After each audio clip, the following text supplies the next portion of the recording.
Just to be whoever you are is no disgrace. Don't be scared if you don't fit in. Look who's in the reject bin. It's the Raggy Dolls. Raggy Dolls. Raggy Dolls. Raggy Dolls. Dolls like you and me. Raggy Dolls. Raggy Dolls. Raggy Dolls. Raggy Dolls. Made him perfectly. So if you got a bump on your nose or lumps on your toes, do not despair. Be like the Raggy Dolls and say I just don't care. 'Cause Raggy Dolls, Raggy Dolls. Raggy Dolls, Raggy are Dolls. happy just to be Raggy Dolls, Raggy Dolls, dolls like you and me. Late one afternoon, the Raggy Dolls were on their hands and knees, busy searching in the big field. Back to Front had lost his spanner. They had been playing leapfrog, and in the rough and tumble, the spanner had dropped from his overalls. It's no use, Moaned Sad Sack. we'll never find it in this long grass. Keep trying, said Dotty. Raggy Dolls never give up. But Back to Front was getting a stiff neck. Because his head was on the wrong way round, looking for things on his hands and knees was very uncomfortable. Suddenly, Dotty called out in excitement. I say, chaps, come and look at this. The Raggy Dolls ran to where she was kneeling. What is it? Demanded Sad Sack. Dotty pointed to the middle of a patch of clover. It's a four-leaf clover, stammered Hi-Fi. Oh, what luck! Exclaimed Lucy. Claude was puzzled. Qu'est-ce que c'est this, how you say, clover? What can it do? It's no ordinary clover, explained Princess. It's got 4 leaves instead of 3. Extremely rare, added Dotty. It's supposed to bring good luck. How? Asked Sad Sack. Nobody really knew. Maybe you just pick it, suggested Back to Front. Lucy shook her head. That can't be right. If it's so extremely rare, I don't think we should pick it at all. It'll only die. Everyone agreed. Maybe just to find it is to be lucky enough, shrugged Claude. Good thinking, said Dotty. Come on, let's keep looking. Filled with hope, the Raggy Dolls continued the search. Suddenly, Lucy gave a cry. Have you found it? Called Back to Front. No, said Lucy, but come and look at this. She held up a ring. The Raggy Dolls crowded round. It was a gold ring with a big round diamond. In the middle of the diamond was an emerald 4-leafed clover. Gosh, said Princess, it's beautiful. Who does it belong to? Wondered Hi-Fi. To everyone's surprise, the ring began to glow. Lucy gave a squeak and snatched her hand away, but the ring stayed in midair, just floating and glowing. I don't like this, thought Sad Sack. But there was nothing to fear. The ring just sent out a shower of tiny stars, and in the twinkling of an eye, the stars turned into a beautiful lady wearing the wonderful ring. Dotty gulped. Who are you? The beautiful lady smiled. I am Lady Luck, she said. I believe you are looking for this. She handed Back to Front his spanner. Wow, he said. Thanks very much. Not at all, said Lady Luck. It is for me to thank you for being so kind to one of my 4-leafed clovers. Where are your children? The Raggy Dolls were confused. I'm very sorry, said Dotty, but I don't know what you mean. Who do you belong to? Laughed the lady. I'm afraid we don't belong to anybody, said Princess. We're rejects, explained Sad Sack. Not good enough to sell. Lady Luck smiled. I'm very pleased to meet you, she said. We are the Raggy Dolls, said Back to Front, and we're very pleased to meet you. Would you like to know a secret? Said the beautiful lady. The Raggy Dolls nodded.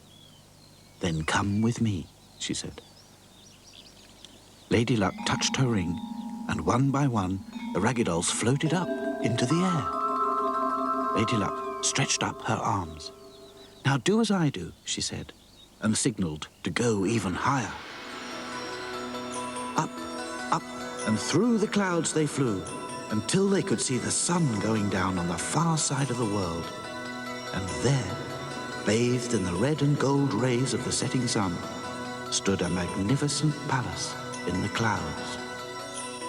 "Welcome to my castle in the air," said Lady Luck. The Raggy Dolls were lost for words. Inside the palace, the beautiful lady led the Raggy Dolls to a big door and opened it slightly. The Raggy Dolls peeped in. They saw a grand hall, and all around, relaxing in comfortable chairs, reading or playing quietly together, were toys of every description. Dolls, teddy bears, little cars, babies' rattles, 3 odd socks, and a plastic flip-flop. There was even a karate frog from Mars. "We won't disturb them," whispered Lady Luck. "We have a strict rule of peace and quiet." "What are they doing here?" whispered Dotty. Lady Luck closed the door and smiled. "Ah, that's the secret," she said. "They are all invisible." But we could see them, protested Sadsack. "Of course you could," said the beautiful lady. "They are only invisible at home, where they belong. The children who play with them just think they are lost. But really, they've made themselves invisible and come here for a little rest." "How can they make themselves invisible?" said Lucy, quite amazed. "All toys and children's things know how to become invisible," laughed the lady. we don't, complained Sadsack. "That's because you don't belong to any children," explained Lady Luck. "But in return for being so kind to my 4-leaved clover, I shall tell you how to become invisible. Would you like that?" The Raggy Dolls nodded. The beautiful lady whispered 2 little rhymes, one for becoming invisible and the other to change back. "All you have to do is think them," she said. Then she touched her ring again, and the Raggy Dolls whizzed through a tunnel of stars and suddenly found themselves back in the reject bin. "Gosh," said Lucy, "what an adventure!" "Let's try the rhymes," said Back to Front. But Sadsack was already thinking of the first rhyme. He was trying to remember it. As high as the sky, as deep as the sea, I can see you, but you can't see me." There was a and Sadsack disappeared. "Sadsack!" cried Lucy in alarm. "Where are you?" She reached out in panic. "Ow!" said Sadsack's voice. "You poked me in the eye." "Ah, he's invisible!" laughed Back to Front. "Let's all think of the rhyme." The Raggy Dolls all thought, and they all disappeared. But they couldn't see each other. There was a lot of stumbling and pushing and falling over and giggling. "Oh, stop, stop!" gasped Dotty. "This is worse than blind man's buff. Quick, everybody, think of the second rhyme." The Raggy Dolls thought, "As high as the sky, as deep as the sea, I can see you and you can see me." They instantly reappeared in a heap of arms and legs. No, now we know how it works. We'd better be careful," stammered Hi-Fi. "You're absolutely right," said Dotty.